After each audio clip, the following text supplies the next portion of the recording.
தவிர எலெக்ஷனை நடத்துறதுக்கு எலெக்ஷன் அட்மினிஸ்ட்ரேட்டிவ் ஆபீசர்ஸ் 25 லட்சம் பேர் தேவைப்படுது லோக்சபா எலெக்ஷன்.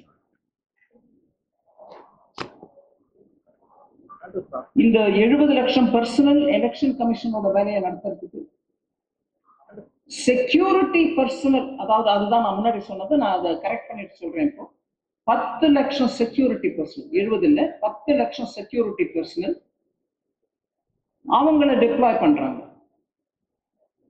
அட்மினிஸ்ட்ரேட்டிவ் அபிஷியல்ஸ் நான் ஆல்ரெடி சொன்ன மாதிரி 25 லட்சம் பேர் அதுல அந்த ஜாப்ல போயிடுறாங்க. இது தவிர செலவு பண ரூபமா சொல்லணும்னா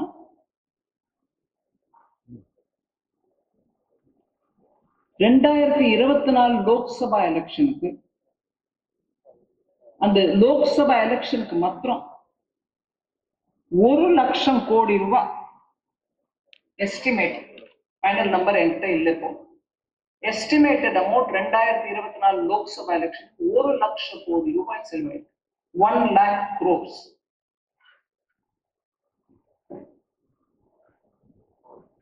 இதே நம்ம one nation one எலெக்ஷனா நடத்தினோம்னா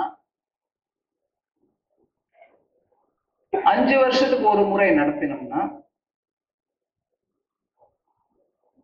election commission ஒரு முறை தான் 5 வருஷத்துக்கு ஒரு தரம் லோக்சபா அசெம்பிளி எலெக்ஷனுக்கு இதெல்லாம் மனுஷங்க அது பர்சனல் எங்க போடுறாங்க, ஆபீசர்ஸ் அங்க போடுறாங்க, எலெக்ஷன் டியூட்டி பர்சன்ஸ் சில அதிகாரிகளை நியமிக்கிறாங்க, police personnel armed forces personnel எடுத்துட்டு வராங்க. இதெல்லாம் டிப்ளாய்மெண்ட் பண்ணிட்டா கிட்டத்தட்ட 12,000 கோடி ரூபாய் செலவு சேவிங் ஆகணும். 1 லட்சம் கோடி ரூபாய் செலவு 2024 எலெக்ஷன்ல லோக்சபா எலெக்ஷனுக்கு மாத்திரம் 1 lakh crores estimated expenditure subject to final figures சொல்லும்போது எலெக்ஷன் கமிஷன் 5 வருஷத்துக்கு ஒரு முறை அசெம்பிளியும் லோக்சபாவையும் சேர்த்து போட்டு நடத்தினா 12,000 கோடி ரூபாய் மினிமம் எஸ்டிமேட்டட் சேவிங்ஸ் நம்மளுக்கு கையில முடிஞ்சது. அதை நீங்க மக்கள் நலனுக்கு எத்தனையோ ஸ்பெண்ட் பண்ணலாம். அந்த சேவிங் நம்ம யோசிக்கணுமா? இது ஒருவேளை நம்ம சட்டத்தை சரியா பாஸ் பண்ணிட்டு ஒன் நேஷன் ஒன் எலெக்ஷன் நடத்தினோம்னா நம்ம நாட்டின் ஜிடிபிக்கு growthக்கு 1.5% இன்க்ரீஸ் வரும் அப்படின்னு நம்புறாங்க. 1.5% growthனா 4.5 lakh crores நம்ம எக்கானமில இன்னும் அதிகரிக்கும். 4.5 lakh crores ஆட் ஆகும். சில பேர் குதர்க்கமா ஆர்கியூ பண்றாங்க, எலெக்ஷன் நடக்கனாக்க நல்லது தானுங்க, பணம் செலவாகுது, அந்த பேனர் போடுறவங்களுக்கு வேலை கிடைக்குது, அதே மாதிரி சின்ன சின்ன பொட்டலம் டிஸ்ட்ரிபியூட் பண்றதுக்கு வரவங்களுக்கு அவங்க பிசினஸ் எல்லாம் நடக்குது. கொஞ்சம் ஏளனமா சொன்னா சாராய வியாபாரமும் ஜாஸ்தி ஆகுது. அதனால ஏங்க நீங்க ஒன் நேஷன் ஒன் எலெக்ஷன்ங்கிறீங்க, நடக்கட்டும் பல முறை நடக்கட்டும் அப்படின்னு ஏளனமா சொல்றாங்க. அது கேட்கும் போது நம்மளுக்கு தோணுது, ஆமாமா சின்ன சின்ன வியாபாரிங்க நல்ல பிசினஸ் நடத்திட்டு போறான், பிசினஸ் கெடுக்கணுமா அப்படிங்கிறாங்க. அதெல்லாம் இல்லைங்க.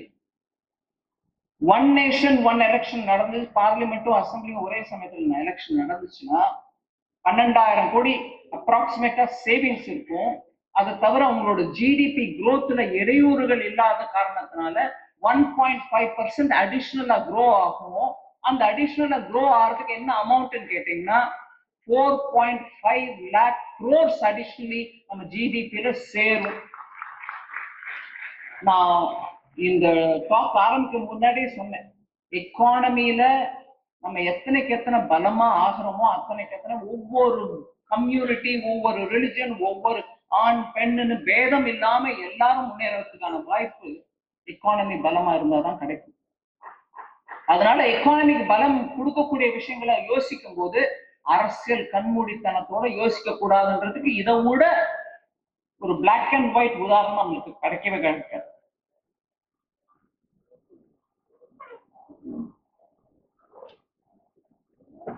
இது பப்ளிக் கன்சல்டேஷன் நிறைய பண்ணிருக்கோம்ன்ற விஷயத்த சொன்னேன் உங்களுக்கு.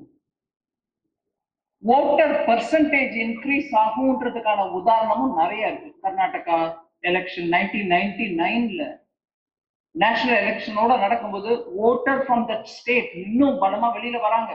லோக்சபாக்கும் ஓட்டு போடுறோம், அசம்பிளிக்கும் ஓட்டு போடுறோம் அப்படின்னு பார்ட்டிசிபேஷன் நிறைய இருக்கும். ஓட்டிங் பர்சன்டேஜ் இன்க்ரீஸ் ஆகுது. ஸோ 99ல கர்நாடகா உதாரணம், 1977ல கேரளா உதாரணத்தை எடுத்து பார்த்தா ஓட் பர்சன்டேஜ் இன்க்ரீஸ் ஆகிறதுக்கான வாய்ப்பு இருக்கு.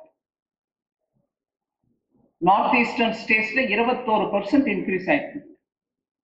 ஸோ இப்படியா டேட்டா வச்சு பாத்தீங்கன்னா நிறைய உதாரணம் இருக்கு.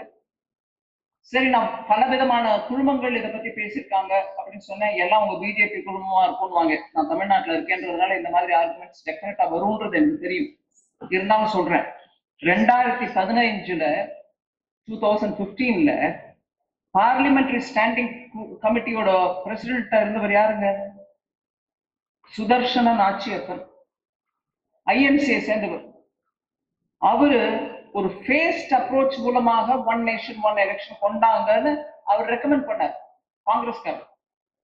அதே மாதிரி 2019ல திரு சரத் பவார் அவர்கள், பிரகலாத் ஜோஷி பார்லிமெண்டரி அஃபேர்ஸ் மினிஸ்டரா இருந்த போது அவர்கள் லெட்டர் எழுதுறாரு, The idea of one nation one election is a good one அப்படிங்கிறார் சரத் பவார். அதே மாதிரி ஐயா மறைந்த தலைவர் கலைஞர் கருணாநிதி அவர்களும் ஒன் நேஷன் ஒன் எலெக்ஷனுக்கு சப்போர்ட் கொடுத்தார். அதை பத்தி எழுதியிருக்கும் போது அவரோட ஆட்டோபயோகிராஃபிலேயே எழுதியிருக்காரு, சுயசரிதத்திலேயே எழுதியிருக்காரு.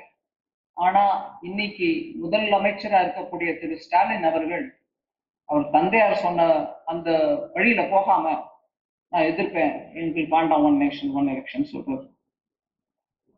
அதனால இப்ப இருக்கக்கூடிய resistance one nation one election நடக்க விடாம தடுக்கிறதுக்காக இருக்கிறவங்க எல்லாரோட ஒவ்வொரு பின்புலம் பார்த்தோம்னா சப்போர்ட் பண்ணவங்க தான்.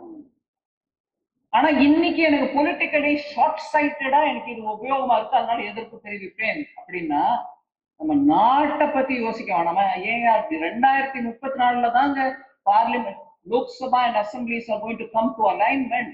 இன்னைக்கே நீங்க அதை பத்தி வேணான்னு சொல்லிட்டு இருக்கிறதுனால 34ல நம்ம இளைஞர்கள் எதிர்பார்க்கிற செலவை குறைங்க ஐயா, நாட்டை முன்னேற்றுங்க, எங்களுக்கு வேலை வாய்ப்பு கொடுங்க, இந்த நாட்டை முன்னேற்றத்துக்கு என்னெல்லாம் டெக்னாலஜிக்கல் அட்வான்ஸ்மெண்ட் பண்ணணுமோ அதுக்கு இன்வெஸ்ட் பண்ணுங்க, இன்னோவேஷன்ல பணம் போடுங்க, ஸ்டார்ட் அப்ஸ் பண்றதுக்கு இன்னைக்கு வெளிநாட்டுல இருந்து இருக்கக்கூடிய நம்ம இளைஞர்கள் திரும்பி வந்து நம்ம நாட்டுல பண்ணணும்னு வரவங்க இவங்களுக்கு எல்லாம் அப்போ 34ல அவங்க நம்மளை பத்தி என்ன நினைக்கணும்?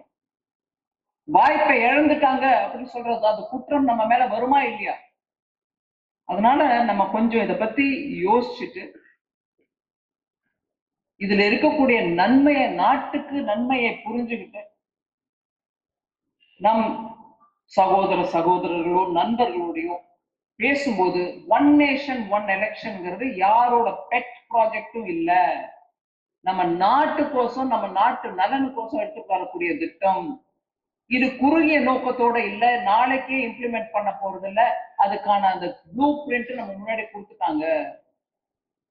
29ல எலெக்ஷனுக்கு அப்புறம் தான் ஜனாதிபதி அம்மா அதை பத்தி ஆரம்பிக்கவே போறாங்க அப்படிங்கிற இந்த விவரத்தை இத்தனை கிளியரா எடுத்து வச்ச பிறகு கூட கண்மூடித்தனமா நான் எதிர்ப்பேன் அப்படின்னு சொல்றவங்கள நம்ம எல்லாரும் கொஞ்சம் பேசி இதுல இருக்கக்கூடிய விஷயத்தை புரிஞ்சுட்டு எடுத்து சொல்றதுக்கான முயற்சி செய்ய வேண்டும் என்று நான் இந்த வாய்ப்பு எனக்கு கிடைச்ச அந்த சந்தர்ப்பத்துல உங்க எல்லாருக்கும் கை வணங்கி விண்ணப்பித்துக் கொள்கிறேன்.